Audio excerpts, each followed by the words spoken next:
Hey everyone, and welcome back to the channel. So it's been some time since the last video has posted. We do promise to post regular videos on the channel. So for those of you who are still here, and for those of you who are new here, we thank you for being here. All right, so the other day, a mom called me and she reached out regarding her 3-year-old son who's been having trouble falling asleep at night. So she told me that he's really highly emotional at night. It seems like he picks up on small changes that they make in terms of bedtime routine. And it also seems that he's very bothered by the texture of his pajamas and sometimes even bothered by small sounds that he hears in the bedroom. So if this sounds familiar, stay tuned. So in today's video, we are talking about sensitivity, temperament, and how that affects sleep. All right. So before we dive in talking about the sensitive child, I want to touch I want to touch on temperament a little before we go into discussing the sensitive child. So temperament is your child's natural way of reacting to the world. So it's how they respond to new people, new experiences, and new challenges. So temperament is something we are born with. It's something that is genetically determined. So you can think of the temperament of your child as her or his built-in settings. And so it sort of shapes how they experience life, but it doesn't necessarily mean that their behavior is set in stone.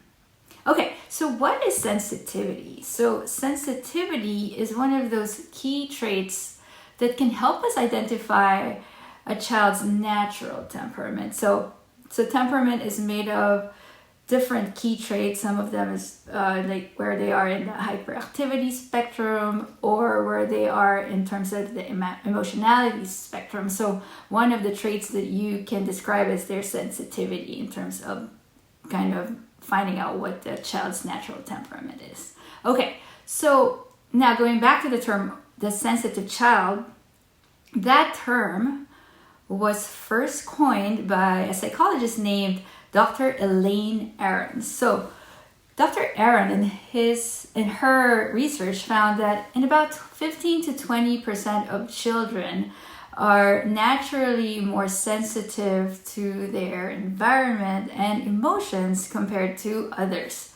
So I'm going to give you a list of common traits or how do you describe the sensitive child, and I want you to listen closely and see whether any of the following describes your child. So sensitive kids tend to, number one, notice everything. So especially sensory input. They can pick up on flicker of light, the sound of the wind just outside their bedroom, or they can even pick up they're sensitive to the tag of their pajamas, and they can even pick up on the subtle change in your tone of voice when you say goodnight at bedtime. So, and number two, they feel emotions deeply. So they get overwhelmed by new situations and they feel emotions intensely, and they can take longer to process these emotional experiences.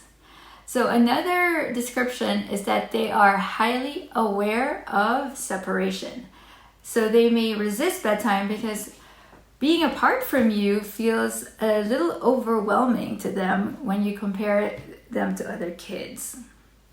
Okay, another way to describe them is they usually struggle with transitions. So shifting from awake time to sleep time can feel very abrupt to them, making them resist bedtime, even when they seem obviously tired or sleepy. Okay, so knowing this, it's probably no surprise why bedtime can be such a struggle, because bedtime is considered both a separation and a transition, right? So it's no surprise why they can have struggle leading up to bedtime. So for a sensitive child, bedtime can mean saying goodbye to you for the night, which can feel very overwhelming again, while also, they need to make that switch from active alert state to a restful one, which doesn't necessarily come easy, at least not for them. Okay, so, but why is this helpful for us parents to know about their natural proclivities or their temperament and if they are sensitive? So it's helpful to realize that this is not necessarily something we can fix, right? It's just part of who they are naturally. But when it comes to sleep, their heightened sensitivity means that their brake system or that hyperarousal system is often more engaged, and so that keeps them from drifting off to sleep more easily. All right, so as you know, in the past, Coach Daniel and I have talked about the gas and the brake model of sleep. So let's just review that a little bit before we go into specifics of how if you do have a sensitive child, how you can support them at bedtime. So again, here we like to explain sleep in simple terms. So there's the gas and brake model. So the sleep drive is the gas. So this is physiologic sleep drive. The longer they stay awake during the day, the higher that sleep drive is built up when they reach bedtime. All right, so the longer they stay awake, the sleepier they get by the time they reach bedtime. So that's pretty straightforward. So now the brake system is your hyperarousal system. Now this is the part of the brain that keeps them alert and wired and keeps them hypervigilant at night. So usually any type of heightened emotional state, whether it's stress, excitement, or anxiety, can cause the brake to rev up or the hyperarousal state to rev up. Excuse me. So for peaceful sleep, your child needs enough gas, so high gas or high sleep drive, and lower brake, so low on the hyperarousal state. Okay, so as previously mentioned, sensitive kids naturally have a stronger brake system, which is why even when they're sleepy or tired, they might struggle to relax and let go into deep sleep. All right, so knowing all these things, so what can we do as parents to support our sensitive child? Well, first, just having awareness about their natural tendencies can be helpful, right? So that allows, when we understand how their brain works, we can show up at bedtime with more patience and understanding. It also helps us to know that we're not alone. And about, again, 15 to 20% of kids have this sort of tendency. So knowing this can be very helpful. All right. Now, the key is, again, to increase the gas and reduce the brake. So we're going to be talking a little bit more about how you can do that. So, all right. So for increasing enough gas, so how do you do that? Again, you can make sure that your child is waking up the same time every morning. So regardless of whether they have had like a rough night, or maybe it's the weekend or the holiday, having a regular wake up time is gonna be helpful in maintaining that sleep drive. If you have a 3-year-old or a younger child who still needs a nap in the afternoon, it may be helpful to schedule their nap time not too late in the afternoon. And if they do need a nap, to make sure that it's not too long of a nap, not crazy, because anything longer than an hour and a half can tend to affect the sleep drive around bedtime. All right, so how do we ease the brake or the hyperarousal system? Now you want to consider maybe having a longer wind down period. So that period where you enter kind of more the relaxed state.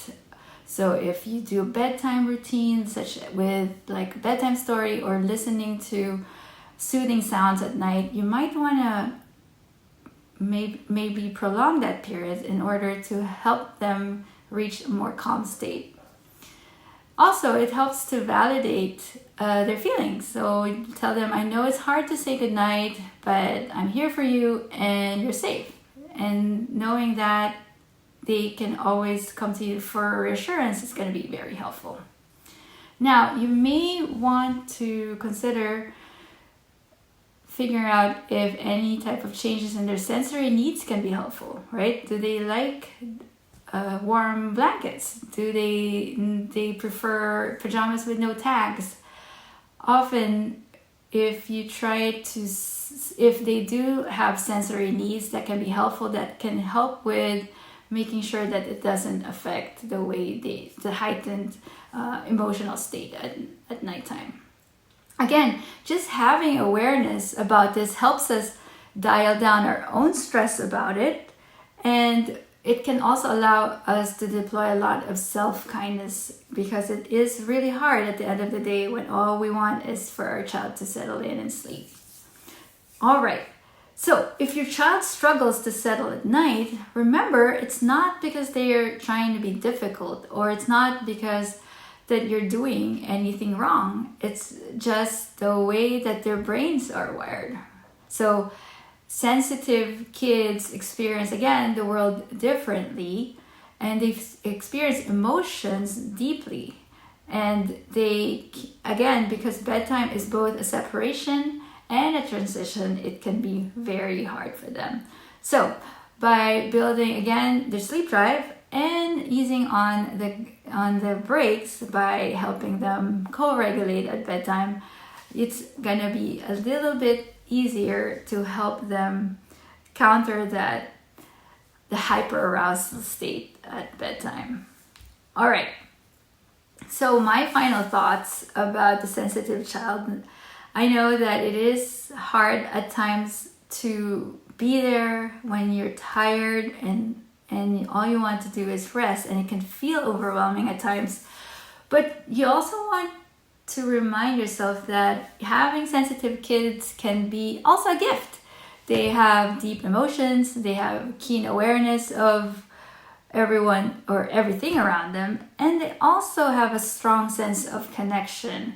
So this can make time with them incredibly special. So when you approach their sleep with understanding and a lot of self-kindness, bedtime can become a time of connection instead of time for struggle.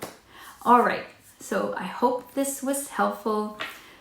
If any of the things that I listed in terms of describing sensitive child resonates with you, please leave a comment in the comment section, or just let us know what bedtime is like in your home right now. Okay, so that's all for today. Again, we're so happy you're here, and we will see you next time.